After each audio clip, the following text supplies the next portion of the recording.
ರಾತ್ರಿಯೆಲ್ಲ ನಿದ್ದೆ ಬರಲಿಲ್ಲ. ಯಾಕಂದರೆ ಆ ಫುಟೇಜಸ್ ನೋಡುವಾಗ ಎಲ್ರಿಗೂ ಕೂಡ ಹೊಟ್ಟೆ ಉರಿಯುತ್ತೆ ಸರ್. ಯಾರ ಮನೆ ಮಕ್ಕಳಾದರೂ ಒಂದೇ, ಆ ತಾಯಿ ಮಾತಾಡಬೇಕಾದ್ರೆ ನಮ್ಗೆ ಹೊಟ್ಟೆ ಉರಿಯುತ್ತೆ.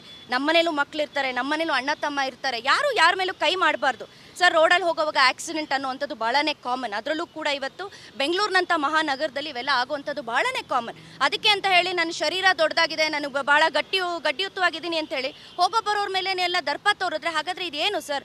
ಬಹುಶಃ ಸಾರ್ವಜನಿಕರು ಇಲ್ಲದೆ ಹೋಗಿದ್ದಿದ್ರೆ ಆ ಹುಡುಗನ್ನ ಖಂಡಿತವಾಗ್ಲೂ ಏನಾದರೂ ಒಂದು ಹೆಚ್ಚು ಕಡಿಮೆ ಖಂಡಿತವಾಗ್ಲೂ ಆಗಿರ್ತಿತ್ತು. ಯಾಕಂದರೆ ಇವತ್ತು ನಿಮ್ಮ ಸೋಷಿಯಲ್ ಮೀಡಿಯಾಗಳಲ್ಲೇ ನಾವೆಲ್ಲ ಫುಟೇಜಸ್ಗಳನ್ನ ನೋಡ್ತಾ ಇದ್ದೀವಿ. ಹಾಗಾಗಿ ಸೋಷಿಯಲ್ ಮೀಡಿಯಾದಲ್ಲಿ ಏನು ಫುಟೇಜಸ್ಗಳ ಹರಿದಾಡ್ತಾ ಇದೆ ಅವೆಲ್ಲವೂ ಪೊಲೀಸ್ ಅವರೇ ರಿಲೀಸ್ ಮಾಡಿರುವಂಥ ಫುಟೇಜಸ್. ಈ ಘಟನೆ ಹೊರತುಪಡಿಸಿ ಬೇರೆ ಇನ್ಸಿಡೆಂಟ್ಸ್ ಅಲ್ಲೂ ಕೂಡ ಯಾರೇ ಹಲ್ಲೆ ಮಾಡಿದ್ರು ಆಟೋ ಚಾಲಕರು ಇರ್ಬೋದು, ಮತ್ತು ಬೇರೆ ಯಾರು ಸ್ವಿಗ್ಗಿ ಡೆಲಿವರಿ ಬಾಯ್ ಯಾರೇ ಇರಲಿ ಅಂಥವ್ರನ್ನ ಅಲ್ಲೇ ಆದ ನಂತರ ಅವರು ಕನ್ನಡಿಗರು ಮತ್ತು ಕರ್ನಾಟಕ ಅನ್ನೋ ಒಂದು ಪದವನ್ನು ಬಳಕೆ ಮಾಡಿ ಅಲ್ಲಿ ಒಂದು ಬೇರೆ ಒಂದು ರೀತಿಯಲ್ಲಿ ಅರ್ಥ ಕಲ್ಪಿಸುವಂಥ ಕೆಲಸ ನಡೀತಾ ಇದೆ ಮೇಡಮ್ ಇತ್ತೀಚಿನ. ಸರ್ ಇವತ್ತು ಯಾರೇ ಆಗಿರ್ಬೋದು, ನಮ್ಮವರೇ ಆಗಿರ್ಬೋದು, ಹೊರಗಡೆಯಿಂದ ಬಂದಂಥವ್ರು ಆಗಿರ್ಬೋದು ಸರ್, ವಿಚಾರಗಳನ್ನ ಇರೋ ಹಾಗೆ ಹೇಳಬೇಕೇ ಹೊರತಾಗಿ ತಿರುಚಿ ಹೇಳುವಂಥ ಪ್ರಯತ್ನವನ್ನು ಯಾರೂ ಕೂಡ ಮಾಡಬಾರ್ದು. ಕನ್ನಡದ ಹೆಸರಲ್ಲಿ ಸಿಂಪತಿಯನ್ನು ಗಿಟ್ಟಿಸ್ಕೊಳ್ಳುವಂಥ ಕೆಲಸವನ್ನು ಇವತ್ತು ಆ ಏರ್ ಕಮಾಂಡರ್ ಯಾರಿದ್ದಾರಲ್ಲ, ಏರ್ಫೋರ್ಸ್ ಕಮಾಂಡರ್ ಅವ್ರು ಮಾಡ್ತಾ ಇದ್ದಾರೆ. ಅದು ಎಲ್ರಿಗೂ ಕೂಡ ಸೋಷಿಯಲ್ ಮೀಡಿಯಾದಲ್ಲಿ ನ್ಯಾಷನಲ್ ನ್ಯೂಸ್ ಆಗಿರುವಂಥದ್ದು. ಏನೋ ಬೆಂಗಳೂರಲ್ಲಿ ವಲಸಿಗರಿಗೆ ರಕ್ಷಣೆ ಇಲ್ಲ ಅನ್ನುವಂಥ ಒಂದು ಮೆಸೇಜ್ ಸ್ಪ್ರೆಡ್ ಆಗ್ತಿದೆ. ಇವೆಲ್ಲವೂ ಸುಳ್ಳು. ಇಲ್ಲಿ ನಮ್ಮ ಮೇಲೆ ಹೊರಗಿಂದ ಬಂದಂಥವರು ದಬ್ಬಾಳಿಕೆ ಮಾಡ್ತಾ ಇರುವಂಥದ್ದು ಮತ್ತು ವಿಚಾರಗಳನ್ನ ತಿರ್ಚುವಂಥದ್ದು ಸ್ಪಷ್ಟವಾಗಿ ಇವತ್ತು ಎಲ್ಲ ಸೋಷಿಯಲ್ ಮೀಡಿಯಾಗಳಲ್ಲಿ ನಿಮ್ಮ ಮಾಧ್ಯಮಗಳ ಮುಖಾಂತರ ಪ್ರತಿಯೊಬ್ಬರಿಗೂ ಗೋಚರ ಆಗ್ತಾ ಇರುವಂಥದ್ದು. ಸರ್ ಈಗ ನಾವು ಕೂಡ ಕಾದು ನೋಡ್ತೀವಿ, ಪೊಲೀಸ್ನವರ ನಡೆ ಏನಾಗಿರುತ್ತೆ, ಯಾವ ರೀತಿ ತನಿಖೆಯನ್ನು ಮಾಡ್ತಾರೆ ಅನ್ನೋದು ನಾವು ಕೂಡ ಕಾದು ನೋಡಬೇಕಾಗಿದೆ. ಹಾಗೆ ವಿಕಾಸ್ ಅವರು ಆದಷ್ಟು ಬೇಗ ರಿಲೀಸ್ ಆಗಬೇಕು ಮತ್ತು ಅವರಿಗೆ ಮೆಡಿಕಲ್, ನನಗೆ ಗೊತ್ತಿರೋ ಹಾಗೆ ಅವ್ರಿಗೆ ಆದಷ್ಟು ಬೇಗ ಚಿಕಿತ್ಸೆಗೆ ಒಳಪಡಬೇಕು ಅಂತ ನಾನು ಕೇಳ್ಕೊಳ್ತೀನಿ ಸರ್. ಯಾಕೆಂತಂದರೆ ಅಷ್ಟು ಹಲ್ಲೆ ಆಗಿದೆ, ನಾನು ಅವರನ್ನು ಇನ್ನೂ ನೋಡಿಲ್ಲ.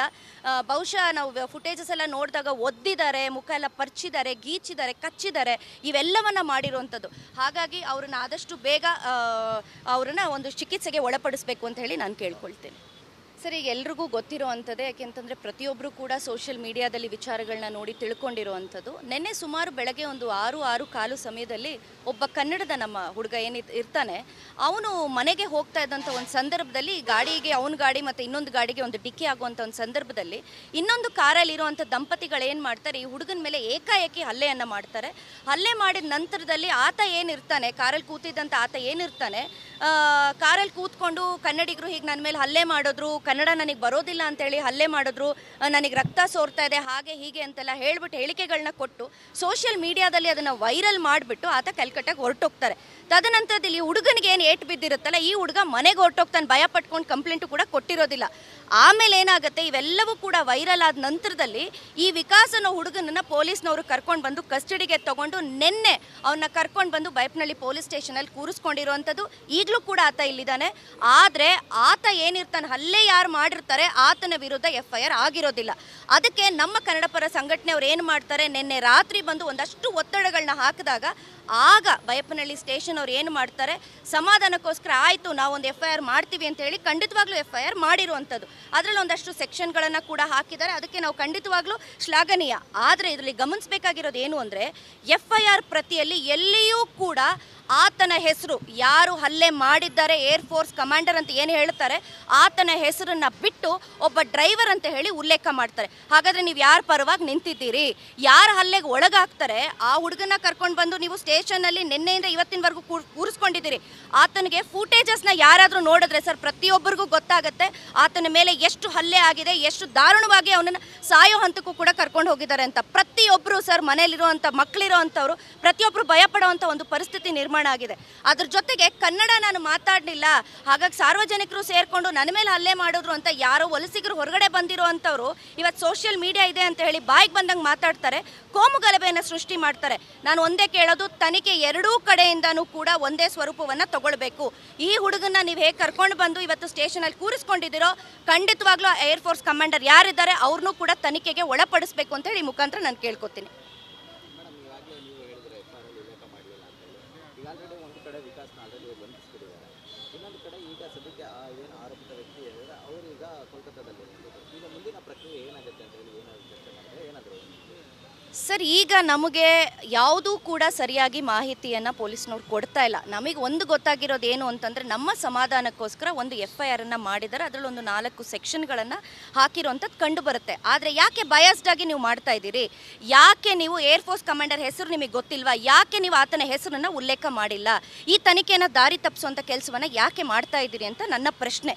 ಹಾಗೆ ಈಗ ಮುಂದಿನ ತನಿಖೆ ಏನು ಅಂತಂದರೆ, ಈಗ ವಿಕಾಸ್ ಏನಿದ್ದಾರೆ ಅವ್ರನ್ನ ಕೋರ್ಟ್ಗೆ ಪ್ರೊಡ್ಯೂಸ್ ಮಾಡ್ತೀವಿ, ಅಲ್ಲೊಂದು ಚಿಕ್ಕ ಒಂದು ಇದಿರುತ್ತೆ, ಅದ ನಂತರದಲ್ಲಿ ಅವರಿಗೆ ರಿಲೀಸ್ ಮಾಡುವಂಥದ್ದು ಆಗತ್ತೆ ಅಂತೇಳಿ ಹೇಳ್ತಾ ಇದ್ದಾರೆ.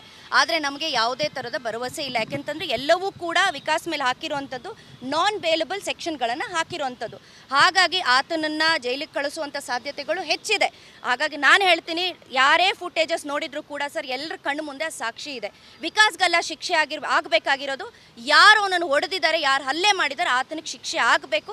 ಆತನಿಗೆ ಕಾನೂನಿನ ಏನು ಕ್ರಮ ಇದೆ ಅದು ಖಂಡಿತವಾಗ್ಲೂ ಆಗಬೇಕು. ಮೇಡಮ್, CCTV ಫುಟೇಜಲ್ಲಿ ಸ್ಪಷ್ಟವಾಗಿ ಗೊತ್ತಾಗುತ್ತೆ ಅವ್ರು ಅಲ್ಲೇ ಮಾಡ್ತಿರೋದು. ಅದನ್ನ ಯಾರು ನೋಡಿದ್ರು ಕೂಡ ಐಡೆಂಟಿಫೈ ಮಾಡ್ಬೋದು. ಆದರೆ ಯಾಕೆ ಪೊಲೀಸರು ಅದನ್ನು ಅಂದರೆ FIR ಮಾಡಿದ್ರು ಕೂಡ ನೇರವಾಗಿ ಮಾಡ್ಬೋದಾಗಿತ್ತು, ಯಾಕೆ ಮೀನಮೇಷ ಮಾಡಿದ್ರು? ಸರ್, ಇದು ನಮಗೂ ಕೂಡ ನಮ್ಮ ಕಣ್ಣೊರೆಸುವಂಥ ಒಂದು ಕೆಲಸವನ್ನು ಇವರು ಮಾಡ್ತಾ ಇದ್ದಾರೆ ಅಂತ ನಮಗೆ ಮೇಲ್ನೋಟಕ್ಕೆ ಕಂಡು ಬರ್ತಾ ಇದೆ. ಬಟ್ ಇದರಲ್ಲಿ ಇರುವಂಥ ಒಳಮರ್ಮ ನಮಗೂ ಅರ್ಥ ಆಗಿಲ್ಲ.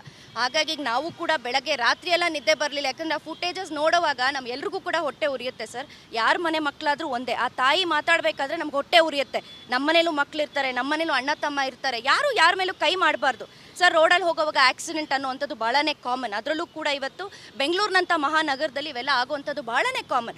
ಅದಕ್ಕೆ ಅಂತ ಹೇಳಿ ನನ್ನ ಶರೀರ ದೊಡ್ಡದಾಗಿದೆ, ನನಗೆ ಭಾಳ ಗಟ್ಟಿಯುತವಾಗಿದ್ದೀನಿ ಅಂತೇಳಿ ಹೋಗೋ ಬರೋರ ಮೇಲೆ ಎಲ್ಲ ದರ್ಪ ತೋರಿದ್ರೆ ಹಾಗಾದರೆ ಇದೇನು ಸರ್? ಬಹುಶಃ ಸಾರ್ವಜನಿಕರು ಇಲ್ಲದೆ ಹೋಗಿದ್ದಿದ್ರೆ ಆ ಹುಡುಗನ್ನ ಖಂಡಿತವಾಗ್ಲೂ ಏನಾದರೂ ಒಂದು ಹೆಚ್ಚು ಕಡಿಮೆ ಖಂಡಿತವಾಗ್ಲೂ ಆಗಿರ್ತಿತ್ತು. ಯಾಕಂದರೆ ಇವತ್ತು ನಿಮ್ಮ ಸೋಷಿಯಲ್ ಮೀಡಿಯಾಗಳಲ್ಲೇ ನಾವೆಲ್ಲ ಫುಟೇಜಸ್ಗಳನ್ನ ನೋಡ್ತಾ ಇದ್ದೀವಿ. ಹಾಗಾಗಿ ಸೋಷಿಯಲ್ ಮೀಡಿಯಾದಲ್ಲಿ ಏನು ಫುಟೇಜಸ್ಗಳ ಹರಿದಾಡ್ತಾ ಇದೆ ಅವೆಲ್ಲವೂ ಪೊಲೀಸ್ ಅವರೇ ರಿಲೀಸ್ ಮಾಡಿರುವಂಥ ಫುಟೇಜಸ್. ಈ ಘಟನೆ ಹೊರತುಪಡಿಸಿ ಬೇರೆ ಇನ್ಸಿಡೆಂಟ್ಸ್ ಅಲ್ಲೂ ಕೂಡ ಯಾರೇ ಹಲ್ಲೆ ಮಾಡಿದ್ರು, ಆಟೋ ಚಾಲಕರು ಇರ್ಬೋದು, ಮತ್ತು ಬೇರೆ ಯಾರು ಸ್ವಿಗ್ಗಿ ಡೆಲಿವರಿ ಬಾಯ್ ಯಾರೇ ಇರಲಿ, ಅಂಥವ್ರನ್ನ ಅಲ್ಲೇ ಆದ ನಂತರ ಅವರು ಕನ್ನಡಿಗರು ಮತ್ತು ಕರ್ನಾಟಕ ಅನ್ನೋ ಒಂದು ಪದವನ್ನು ಬಳಕೆ ಮಾಡಿ ಅಲ್ಲಿ ಒಂದು ಬೇರೆ ಒಂದು ರೀತಿಯಲ್ಲಿ ಅರ್ಥ ಕಲ್ಪಿಸುವಂಥ ಕೆಲಸ ನಡೀತಾ ಇದೆ ಮೇಡಮ್ ಇತ್ತೀಚಿನ. ಸರ್, ಇವತ್ತು ಯಾರೇ ಆಗಿರ್ಬೋದು, ನಮ್ಮವರೇ ಆಗಿರ್ಬೋದು, ಹೊರಗಡೆಯಿಂದ ಬಂದಂಥವ್ರು ಆಗಿರ್ಬೋದು ಸರ್, ವಿಚಾರಗಳನ್ನ ಇರೋ ಹಾಗೆ ಹೇಳಬೇಕೇ ಹೊರತಾಗಿ ತಿರುಚಿ ಹೇಳುವಂಥ ಪ್ರಯತ್ನವನ್ನು ಯಾರೂ ಕೂಡ ಮಾಡಬಾರ್ದು. ಕನ್ನಡದ ಹೆಸರಲ್ಲಿ ಸಿಂಪತಿಯನ್ನು ಗಿಟ್ಟಿಸ್ಕೊಳ್ಳುವಂಥ ಕೆಲಸವನ್ನು ಇವತ್ತು ಆ ಏರ್ ಕಮಾಂಡರ್ ಯಾರಿದ್ದಾರಲ್ಲ, ಏರ್ಫೋರ್ಸ್ ಕಮಾಂಡರ್ ಅವ್ರು ಮಾಡ್ತಾ ಇದ್ದಾರೆ. ಅದು ಎಲ್ರಿಗೂ ಕೂಡ ಸೋಷಿಯಲ್ ಮೀಡಿಯಾದಲ್ಲಿ ನ್ಯಾಷನಲ್ ನ್ಯೂಸ್ ಆಗಿರುವಂಥದ್ದು. ಏನೋ ಬೆಂಗಳೂರಲ್ಲಿ ವಲಸಿಗರಿಗೆ ರಕ್ಷಣೆ ಇಲ್ಲ ಅನ್ನುವಂಥ ಒಂದು ಮೆಸೇಜ್ ಸ್ಪ್ರೆಡ್ ಆಗ್ತಿದೆ. ಇವೆಲ್ಲವೂ ಸುಳ್ಳು. ಇಲ್ಲಿ ನಮ್ಮ ಮೇಲೆ ಹೊರಗಿಂದ ಬಂದಂಥವರು ದಬ್ಬಾಳಿಕೆ ಮಾಡ್ತಾ ಇರುವಂಥದ್ದು ಮತ್ತು ವಿಚಾರಗಳನ್ನ ತಿರ್ಚುವಂಥದ್ದು ಸ್ಪಷ್ಟವಾಗಿ ಇವತ್ತು ಎಲ್ಲ ಸೋಷಿಯಲ್ ಮೀಡಿಯಾಗಳಲ್ಲಿ ನಿಮ್ಮ ಮಾಧ್ಯಮಗಳ ಮುಖಾಂತರ ಪ್ರತಿಯೊಬ್ಬರಿಗೂ ಗೋಚರ ಆಗ್ತಾ ಇರುವಂಥದ್ದು. ನೆಕ್ಸ್ಟ್ ನಿಮ್ಮ ಮುಂದಿನ ನಡೆ ಏನು ಅಂತ ಹೇಳಿ ಸರ್, ಈಗ ನಾವು ಕೂಡ ಕಾದು ನೋಡ್ತೀವಿ. ಪೊಲೀಸ್ನವರ ನಡೆ ಏನಾಗಿರುತ್ತೆ, ಯಾವ ರೀತಿ ತನಿಖೆಯನ್ನು ಮಾಡ್ತಾರೆ ಅನ್ನೋದು ನಾವು ಕೂಡ ಕಾದು ನೋಡಬೇಕಾಗಿದೆ. ಹಾಗೆ ವಿಕಾಸ್ ಅವರು ಆದಷ್ಟು ಬೇಗ ರಿಲೀಸ್ ಆಗಬೇಕು ಮತ್ತು ಅವರಿಗೆ ಮೆಡಿಕಲ್, ನನಗೆ ಗೊತ್ತಿರೋ ಹಾಗೆ ಅವ್ರಿಗೆ ಆದಷ್ಟು ಬೇಗ ಚಿಕಿತ್ಸೆಗೆ ಒಳಪಡಬೇಕು ಅಂತ ನಾನು ಕೇಳ್ಕೊಳ್ತೀನಿ ಸರ್. ಯಾಕೆಂತಂದರೆ ಅಷ್ಟು ಹಲ್ಲೆ ಆಗಿದೆ. ನಾನು ಅವ್ರನ್ನ ಇನ್ನೂ ನೋಡಿಲ್ಲ. ಬಹುಶಃ ನಾವು ಫುಟೇಜಸ್ ಎಲ್ಲ ನೋಡಿದಾಗ ಒದ್ದಿದ್ದಾರೆ, ಮುಖ ಎಲ್ಲ ಪರ್ಚಿದ್ದಾರೆ, ಗೀಚಿದ್ದಾರೆ, ಕಚ್ಚಿದ್ದಾರೆ, ಇವೆಲ್ಲವನ್ನು ಮಾಡಿರುವಂಥದ್ದು. ಹಾಗಾಗಿ ಅವ್ರನ್ನ ಆದಷ್ಟು ಬೇಗ ಅವ್ರನ್ನ ಒಂದು ಚಿಕಿತ್ಸೆಗೆ ಒಳಪಡಿಸಬೇಕು ಅಂತ ಹೇಳಿ ನಾನು ಕೇಳ್ಕೊಳ್ತೇನೆ.